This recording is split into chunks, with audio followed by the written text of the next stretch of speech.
ምላሽ ያገኙ ድምጾች ድምጽ ብክለት ነበረብን። አራስም ወልዶ አይታኛበትም ነበር። ህዝቡን ማስተባበረን ቅሬታ ማቅረበን ነበር። ተቋማት በራሳቸውና በተገልጋይ መካከል ግልጸኝነትና ታማኒነትን ለማጎልበት ተቋሙም የሚሰጠውን አገልግሎት ለማሳወቅ መልካም አስተዳደርን ለማስፈን የሚነሱ ጥያቄዎችና ለሚሰጡ ጥቆማዎች ምላሽ ለመስጠት የአገልጋይ ተገልጋይ መድረክ በማዘጋጀት ውይይቶችን ያካሂዳሉ። በዚህም በተገልጋዮች ዘንድ መተማመንን ይፈጥራሉ። የአገልጋይ እና ተገልጋይ መድረክ በከተማ አስተዳደሩ ደረጃ ሁሉም ተቋማት ከተገልጋይ እና አገልጋይ በጋራ ሆነው ስለሚሰጠው አገልግሎት ተገልጋዮች ሀሳባቸውን እንዲሰጡ የሚደረግበት እንዲመለሱላቸው የሚፈለጉ ከዚህ በፊት በተሰጡ አገልግሎቶች ያልተመለሱላቸው ምቹ ያልሆኑላቸው ጉዳዮች ካሉ የሚያነሱበት እየተሰጡ ላሉ አገልግሎቶች ደግሞ የተሻሉ ከሆኑ ደግሞ መጠናከራቸውን የተሻለ እንዲሰፉ መደረጋቸውን ሀሳብ የሚሰጡበት አስተያየት የሚሰጡበት መድረክ ሆኖ እንዲያገለግል ከተማ አስተዳደሩ እንደ ስርዓት ዘርግቷል። እነዚህ የአገልጋይና ተገልጋይ በአንድ መድረክ የሚያገናኙ ውይይቶች በተገልጋዩና በአገልጋዩ ተቋም መካከል ያለውን የግልጸኝነት አካሄድና ብልሹ አሰራሮችን በመቅረፍ መልካም አስተዳደርን ለማጎልበት አገልግሎት አሰጣጡ ተአማኒነት እንዲኖረው በማድረግ ረገድ ጉልህ ሚና ይጫወታሉ። አካባቢ ጥበቃ ባለስልጣንም ይህንን የመልካም አስተዳደር ችግሮችን ለመፍታት እስከ ክፍለ ከተማ ያሉ መዋቅሮች ላይ ለሚነሱ ችግሮችና ጥቆማዎች ተገቢውን ምላሽ በመስጠት ላይ ይገኛል። መድረኩም ሲፈጠር እዛ ላይ የሚሳተፉ ሰዎችም ሲለዩ ከመጀመሪያውም ጀምሮ ከተቋማት ከህብረተሰብ ተወካዮች ከየክፍለ ከተማው ተለይቶ ነው የተደራጀው ማለት ነው። እነዚህ አካላት እንግዲህ ስናወያይ የህዝቡን ጥያቄዎች ያነሳሉ። ማህበረሰቡ ስለሚኖሩ ማህበረሰቡንም ጭምር ስለሚወክሉ በየአካባቢው የሚከሰቱ የመልካም አስተዳደር ችግሮችን ያነሳሉ። እኛ ደግሞ እሱ መነሻ አድርገን እቅድ አቅደን የመልካም አስተዳደር ችግሮችን ለመፍታት እንቅስቃሴ እናደርጋለን። የነዚህ የውይይት መድረክ ዓላማቸው ተገልጋዮች ለሚያነሷቸው የብክለት ይወገድልኝ ጥያቄዎች መልስ እንዲያገኙም አስችለዋል። ልደታ ክፍለ ከተማ በመሰረቱ ዩኒቨርሲቲ ከመሆኑም አንፃር በተለይ ኮንዶሚኒየም ቤቶች አካባቢ ላይ ትልልቅ የድምጽ ብክለት የሚነሳባቸው ግራውንዳቸው ሆቴሎች፣ ሌሎችም የጭፈራ ቤቶች ሰፊ ቦታዎች አሉ።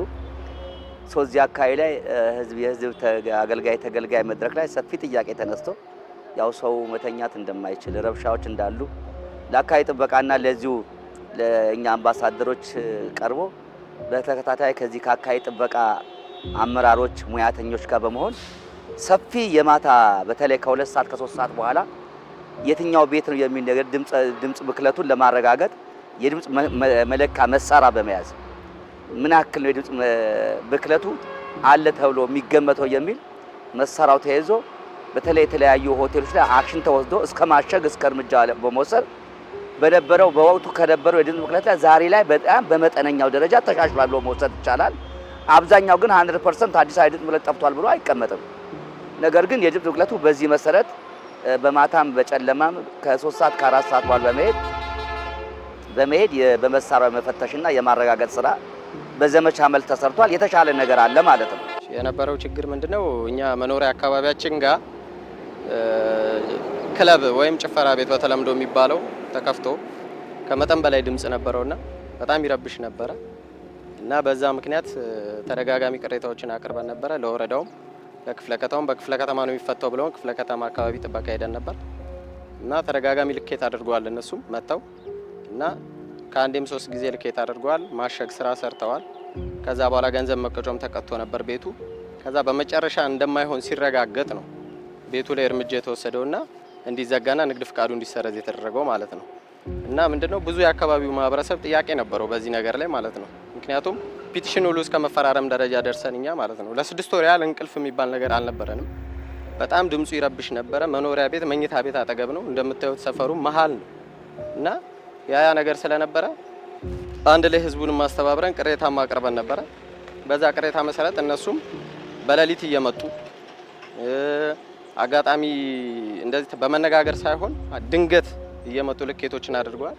በነዛ ልኬቶች መካከል የተገኘው ግኝት ከአቅም በላይ ስለሆነ ምክንያቱም ህጉም ከሚፈቅደው በላይ ስለሆነ ተደጋጋሚ ቅጣቶችን አስተላልፈው ነበር በቤቱ ላይ። በመጨረሻም ንግድ ፍቃድ እስከ መሰረዝ ደረጃ ደርሷል ማለት ነው። ድምጽ መረበሽ የታመመ ሰውም አለ። እኛም ጤነኞች ጭንቅላታችን እያመመን ነው። መጀመሪያ አሰራራቸው ጥሩ አልነበረም። ያው ሞተሩ በጣም ስለምጮ ድምጽ ስላለ አራስም ወልዶ አይተኛበትም ነበር።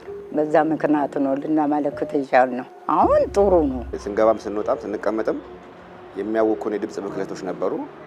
ያንን በመመልከት ያው የከተማው ህግና ደንብ በሚፈቅደው መሰረት ካሉት ቢሮ ሰላምና ጸጥታ አካባቢ ጥበቃ ጋር በመነጋገር ያ ችግር ለብዙ ጊዜ ነበርና መቀመጥ አይቻልም፣ መተኛትም አይቻልም፣ ማረፍም አይቻልም። ድምጹ ድንገተኛ ነው፣ ሁከቱ ድንገተኛ ነው እና ያን በማስመልከት ነው ቅሬታ ያቀረብነው። ያው መቀመጥና ማረፍ ካልተቻለ ከምንም ጋር ምቾት አይሰጥም።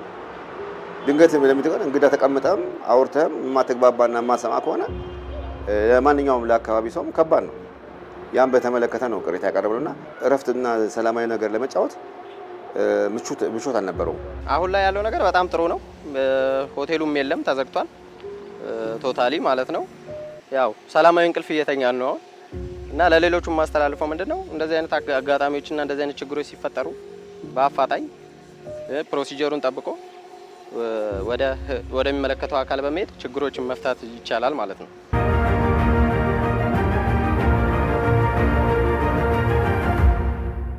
ጽሕፈት ቤታችን ከሚሰራቸው ስራዎች አንደኛው ያው ቅሬታ ከህብረተሰቡ የሚነሱ የብክለት ይወገድልኝ ቅሬታዎችን ተቀብሎ ማስተናገድ እንዲሁም ደግሞ ምላሽ መስጠት ነው። ያው የተለያዩ እንደ ክፍለ ከተማችን በርካታ ቅሬታዎች ይቀርባሉ። እሱን ያው እየፈታን ምንፈታና በመፍታት ላይ ያለን የተፈቱ በጣም በርካታ ቅሬታዎች አሉ። እንደተባለው እዚህ አማኑኤል ኮንዶሚኒየም አካባቢ የድምጽ ብክለት ይወገድልኝ ቅሬታ አቤቱታ ቀርቦ ነበር እንደ ጽሕፈት ቤታችን። ያው እኛም ቅሬታውን ተቀብለን በአፋጣኝ ቦታው ድረስ ወርደን እንደተባለው ቅሬታው ትክክል ነው አይደለም የሚለውን በድምጽ መሳሪያ መለኪያ ዴሲብል በመያዝ ልኬት የወሰድን ሲሆን በዚህም ደግሞ ያው የተባለው ቅሬታ ከስታንዳርድ በላይ ድምጽ በመገኘቱ ምክንያት ቅሬታ ለቀረበበት አካል በቃልም እንዲሁም ደግሞ በጽሁፍም ማስጠንቀቂያ የሰጠንበት እንዲሁም ደግሞ ቅሬታ አቅራቢዎችንና ቅሬታ የቀረበበትን አካልም ቢሮ ድረስ በመጥራት ያለውን ሁኔታ በጋራ በማነጋገር ችግሩ የሚፈታበትን መንገድ በጋራውን በመነጋገር አቅጣጫ በማስቀመጥ ያው ቅሬታ የቀረበበት አካል ማድረግ ማሻሻያዎችን ድምጹ እንዲቀንስ ማሻሻያዎችን ያደረገበት አግባብ እኛም ደግሞ በክትትል ያረጋገጥንበት ሁኔታ አለ። እንዲሁም ደግሞ እኛም ተመልሰን መተን እነሱን በመጠየቅ ቅሬታው የቀነሰበት እና የተስተካከለበት ሁኔታ መኖሩን ለመረዳት ችለናል ማለት። የአካባቢ ብክለት ሲባል ብዙ ናቸው። ከዚህ አሁን እናንተ እዚህ ያያችሁት የአካባቢ ድምጽ ብክለት ነው። የድምጽ ብክለት ደግሞ እንደ ንፋስ ስልክ በኮምፕሌንም አንደኛ ነው። ካሉት የድምጽ ብክለት ይበዛል ማለት ነው ኮምፕሌኑ። እዚህ ያለው አካባቢ ደግሞ ቅሬታ አምጥቶ እኛ ቅሬታውን ይዘን በአግባቡ በአዋጁና በመመሪያ መሰረት ችግሮቹ ተፈቶ እናንተም እያያችሁ ነውና አሁን ምንም ድምጽ የለም። ሆቴሉም ከዚህ በፊት በአዋጁና በመመሪያ መሰረት የመሰቀቂያ ቃል ጀምረን እስከ ሆቴሉን ሽፍት ንግድ ፍቃዱ ሽፍት እንዲያደርግ አድርገናል ማለት ነው። ስለዚህ ለዛ ነው አሁን ኦልሞስት ቅሬታው አካባቢ የለም። ሰዎቹ በሰላም እየኖሩ ነው ያለው። ድምጽ ብክለት አሁን ሰው ቀላል ይመስላል። ድምጽ ማለት እስከ ካንሰር የማምጣት ያለው ነው። አብዛኛው ሪሰርቾቹ የሚያሳየው ሰው በአግባቡ ካልተኛ በቂ እንቅልፍ ካላገኘ በድምጽ ብክለት የጤና ጉድለት በጣም ከፍተኛ መሆኑ ነው። ይሄን ተረድቶ ነው ሰዎቹም እኛ ጋር ቅሬታ አምጥቶ ኦልሞስት ቅሬታውን በአግባቡ ፈተናል። ማንኛውም ለውጥ የሚጀምረው ከግለሰብ ነው። ከእያንዳንዳችን ቤት ከእያንዳንዳችን ሰፈር ነው። ቆሻሻን በቦታው ማስቀመጥ፣ አካባቢን የሚበክሉ ማናቸውም የብክለት አይነቶች እንዳይደርሱ ማድረግና የሰዎችን በሰላም በጤና የመኖር መብትን ማስጠበቅና መጠበቅ ይገባናል። ህብረተሰቡ በአገልግሎት ደረጃ እምነት እንዲኖረው፣ በመንግስታዊ ተቋማቶች ላይ እምነት እንዲኖረው ያደርጋል። እንደዚህ አይነት ነገሮች በአግባቡ መፈታታቸው ማለት ነው። ጥያቄያችንን ተቀብለው የዘወትር ጥያቄያቸው ነው። በአካልም ስንገናኝ ስንመጣም ይፈታል፣ ታገሱ፣ ጠብቁ የሚሉና መስተንግዶ ነው የሚሰጡ። እና ላመሰግናቸው እወዳለሁ። የመድረኩ አስፈላጊነት በጣም ወሳኝ ነው። ህዝብ ምንጊዜም አስተማሪ ነው። ህዝብ ማግኘት አለበት። ተገልጋይ የሚለው ነገር መስማት ካልቻልን ይሄ ጠቀሜታው ከህዝቡ የመገናኘት ጠቀሜታው ብዙ ኦፖርቹኒቲ አለው። አንደኛ ደረጃ አመራሩ የማያውቀው ህዝቡ ያነሳዋል። ህዝብ ደግሞ ከአካባቢ የሚነሱ ችግሮች ነው የሚያነሳው። ስለዚህ ከህዝብ ጋር ሁልጊዜ ጥብቅ ግንኙነት ፈጥሮ የህዝብ ተገልጋይ መድረክ መፍጠር እኔ ለከተማው በጣም ወሳኝ ነው። መማማራ መድረክ ነው እንጂ በጣም ሰፊ ጠቀሜታ አለው። ይሄ ምንም ሳያቋርጥ በ3 ወር፣ በ6 ወር፣ በ9 ወር በየኳርተሩ ህዝቡን አግኝቶ ማወያየት ያስፈልጋልና ጠቀሜታው ሰፊ ነው። በርካታ አገልግሎት ሰጪ አምራች ተቋማት ያው ስራዎቻቸውን በሚሰሩበት ጊዜ በምርት ሂደት ሊሆን ይችላል፣ አገልግሎት በመስጠት ሂደት ያው ብክለት ሊያመነጩ ይችላሉ። ማህበረሰቡንም የሚጎዳ አካባቢውንም የሚጎዳ ብክለት ሊያመነጩ ይችላሉ። ያው የሚያመርቱት ወይ የሚሰሩት ስራ ጎን ለጎን ሀገርን የሚጠቅም ቢሆንም ያው አካባቢ ግን ሳይበክሉ መስራት የሁሉም ሰው ግዴታ ስለሆነ ያው እነሱም አካባቢን ሳይበክሉ ስራቸውን የሚቀጥሉበት ለሀገር ያላቸውን አስተዋጽኦ የሚያጠናክሩበት ዞር ሲል ደግሞ ህብረተሰቡም አካባቢም ሳይበከል ንጹህና ጤናማ ማንኛውም ሰው ንጹህና ጤናማ ህገ መንግስቱ ላይ የተፈቀደለትን ንጹህና ጤናማ የመኖር መብቱ እንዲከበር የማድረግ እንደተባለው ህብረተሰቡ አገልግሎት ሰጪ አምራች ተቋማት ያው ሁሉም እርስ በርስ የተያያዙ ስለሆኑ እነሱም ስራዎችን እየሰሩ ግን አካባቢንም ህብረተሰቡን ሳይበክሉ የሚቀጥሉበት ሁኔታ ለመፍጠር ነው እንጂ ያው የቅጣትና የእርምጃ የመውሰድ ብቻ ጉዳይ አይደለም። እኛ በሰፊው ግንዛቤ ነው የምንሰጠው። በጣም ግንዛቤ ላይ በጣም በርካታና ሰፊ ስራዎች ያው መጀመሪያ የባህሪ ለውጥ ስለሚያስፈልግ በሰፊው እየሰራንበት ያለ ነው።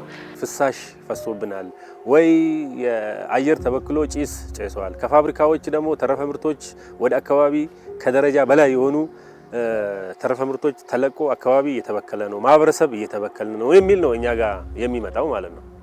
ስለዚህ ይሄንን አቤቱታ ከክፍለ ከተማ ጀምሮ እስከ እኛ ተቋም ድረስ ሲመጣ እየተቀበልን እየተከታተልን የምንፈታበት ስራ ነው ማለት ነው። የድምጽ ብክለት አለ፣ የፍሳሽ ብክለት አለ፣ የአየር ብክለት አለ፣ የውሃ ብክለት አለ። ይሄ ሁሉ ተደማምሮ ያው ከፍተኛ ተጽዕኖ ነው የሚያደርሰው ማለት ነው። ስለዚህ አካባቢ ጥበቃ ባለስልጣን እነዚህን እየተከታተለ ቁጥጥር እያደረገ እነዚህ ብክለቶች እንዳይከሰቱ የማድረግ ስራ ነው የሚሰራው ማለት ነው። የአዲስ አበባ ከተማ አስተዳደር አካባቢ ጥበቃ ባለስልጣን በቀጣይ ትኩረት አድርጎ ከሚያከናውናቸው ተግባራት መካከል የህብረተሰቡን ተሳትፎ በማሳደግ በአካባቢው ላይ የሚደርሰውን ማንኛውም የብክለት አይነት በባለቤትነት እንዲይዝና እንዲከላከል ማድረግ ይገኝበታል። እኛ የምንሰራ አዋጆቹም ደንቡ የሚወጡት ለህብረተሰቡ ነው። የኛ ሬጉላቶሪ ስራ ነው የምንሰራው። የህብረተሰብን ቅሬታ መስማት ደግሞ ግዴታችን ነው ማለት ነው። ይሄንን ያገኘን አብዛኛው የኛ ስራ ምን እንደሆነ ለህብረተሰቡ ግንዛቤ በመስጠቱ ነው። ህብረተሰቡ በአግባቡ አካባቢ ጥበቃ ስራ ትክክል ይሄን ድምጽ ብክለት ይቀንሳል ብሎ መድረኩ ላይም ባገኘ አጋጣሚ ቅሬታ አምጥቶ እኛም ደግሞ የነሱን ቅሬታ በአግባቡ ይዘን የነሱ ምላሽ በዚህ መልክ ነው የሰጠን። ምንድነው የሚያሳየው? ይሄ የተገልጋይና አገልጋይ አብሮ ሆኖ ተጣምሮ በአንድ ዓላማ የሚሰራ ከሆነ የኛ አዋጆችና መመሪያዎች በአግባቡ ተግባራዊ ይሆናሉ ማለት ነው። የአካባቢ ጥበቃ ስራ የአንድ ተቋም ብቻ ኃላፊነት አይደለም፣ የሁላችንም የጋራ ርብርብ ውጤት ነው። በየአካባቢያችን የሚከሰቱ የብክለት አይነቶችን በጋራ መከላከልን ይጠይቃል። የአካባቢ ጥበቃ ጉዳይ የአንድ ጽሕፈት ቤት ወይም ደግሞ የአንድ ተቋም ብቻ አይደለም። በርካታ ባለድርሻ አካላትን በትልቅ ደግሞ ህብረተሰቡን ተሳትፎ የሚጠይቅ ያው አካባቢን ንጹህና ጤናማ አድርጎ ለማስቀጠል ከፍተኛ ድርሻ ያለው ህብረተሰቡ ስለሆነ የሚያጋጥሙትን የተለያዩ ብክለት አይነቶችን ቅሬታ ከማቅረብ አንጻር በአንድ ተባለው በአገልጋይ ተገልጋይ መድረኮች ላይ በንቃት ጥያቄዎችን የጠየቁ ምላሽ እየተሰጠ ከመስጠት አንጻር በርካታ ስራዎችን ይጠይቃል። ያው ወደፊትም ዘርፉ በጣም በርካታ የአካባቢ ጉዳይ እንደተባለው እጅግ በጣም አንገብጋቢ ጉዳይ ስለሆነ የሁሉም ባለድርሻ አካል ትብብር ከላይ እስከ ታች የተቀናጀ ስራ የሚጠይቅ ነው። መንግስትም ያው በሰፊው እየሰራበት ያለበት ሁኔታ ነው ያለው። እኛም እንደ ሴክተር እንደ ክፍለ ከተማችን በጣም ትልልቅ ስራዎችን ህብረተሰቡ ቅሬታ የሚያቀርብበትን QR ኮድ እስከ ማዘጋጀት ድረስ ለህብረተሰቡ ግን ወርደን ግንዛቤ እስከ መስጠት በምን አይነት መንገድ ብክለት ሲደርሱ የተለያየ ብክለት አይነቶች ሲደርሱ በምን መንገድ ቅሬታዎችን እናገኛለን። እኛም ደግሞ ተደራሽነታችንን ከስር የሚነሱ ቅሬታዎችን ሳናንጓተት በተባለው ጊዜ እየፈታን የህብረተሰቡን የመልካም አስተዳደር ችግሮችም እየፈታን የምንሄድበት አግባብ አለ። የትኛው አገልግሎት ሰጪ ተቋም የትኛው አብራች ወደ ስራ ሳይገቡ በፊት የአካባቢ ተጽዕኖ ግምገማውን ካላሰሩ ይላል የአካባቢ ማኔጅመንት ፕላን ማሰራት አለባቸው። ካላሰሩ ከ500 ሚኒመም 500,000 በላይ ቅጣት ተጥሎበታል። አብዛኞቹ ደግሞ እኛም በዛ ልክ ስራ ጀምረናል። እንደ ንፋስ ስልክ ብዙ ተቋማት አሉ። ከቃሊቲ ቀጥሎ ንፋስ ስልክ ወደ 2000 አገልግሎት ሰጪና አብራቾች አሉና እዛ ላይ ይሄንን ደግሞ ተግባራዊ ያደረግን እንገናለን። አሁን ኦልሞስት ጀምረናል። አብዛኛው ስታይ የላችሁ ወይም ደግሞ የአካባቢ ተጽዕኖ ግምገማ የላችሁ። ማኔጅመንት ፕላን ግን እየተሰራ ነው። አሁን መሰራት ተጀምሯል። ሰውም ግንዛቤ ወስዷል። ባለሙያዎቹም ሄዶ እያንዳንዱ ቦታ ላይ ሄዶ ግንዛቤ እየሰጠ ስለሆነ ለአብራችም ለአገልግሎት ሰጪ ተቋማትን ይሄ ሲስተም ይሄ ሰነድ በጣም አስፈላጊ ስለሆነ ወደፊትም እንዲያሰሩ ከክፍለ ከተማ ጀምረን እስከ ከተማ ያለው ነገሮችን ተሳስረን እየተሰራ ነው ያለው ማለት ነው። በአንድ ተቋም የሚስተካከል አይደለም። የአካባቢ ጉዳይ ሁሉም ህብረተሰብ የሚያገባው ጉዳይ ነው። ሁሉም ባለሀብት የሚያገባው ጉዳይ ነው። ሁሉም ባለ ፋብሪካ አገልግሎት ሰጪ ተቋም ያለው የአምራች ተቋም ያለው ሁሉ የሚያገባው ጉዳይ ነው ማለት ነው። ስለዚህ አንድ ተቋም አካባቢን ሳይበክል የሚሰራ ከሆነ ምርቶቹ ገበያ ላይ ተፈላጊነት ይኖራቸዋል ማለት ነው። ሰውን ሳይበክሉ አካባቢን ሳይበክሉ ማህበረሰቡን ሳይበክሉ የሚመረቱ ከሆነ በገበያ ላይ ራሱ ተፈላጊ ይሆናሉ እቃዎች። አንድ ተቋም ግን ህዝብ እየበከለ ማህበረሰቡን እየበከለ አካባቢን እየበከለ ጄኔሬሽንን እየገደለ ምርት ደግሞ በስፋት እያመረተ ወደ ገበያ የሚያቀርብ ከሆነ ከጥቅሙ ጉዳቱ ይበልጣል ማለት ነው። ስለዚህ ይሄ መረዳት አለበት። የአካባቢ ጥበቃ ባለስልጣን የሚፈልገው ይሄን ነው ማለት ነው። አካባቢ ሳይበከል ሁሉም አገልግሎቱን እንዲያሳልጥ ነው የሚፈልገው ማለት ነው። ስለዚህ የትኛውም የከተማችን ነዋሪ ከተማችን ውስጥ ያለው የትኛውም ተቋም በአካባቢ ጉዳይ የማያገባው የለም ማለት ነው። ተቋማት ኃላፊነት ተሰጥቷቸው የሚሰሯቸውን ስራዎች መጠበቅ የሁሉም ድርሻ ሊሆን ይገባል። ስለሆነም አዲስ አበባ ውበቷንና ጤንነቷን መጠበቅ የሁላችንም ኃላፊነት ነው።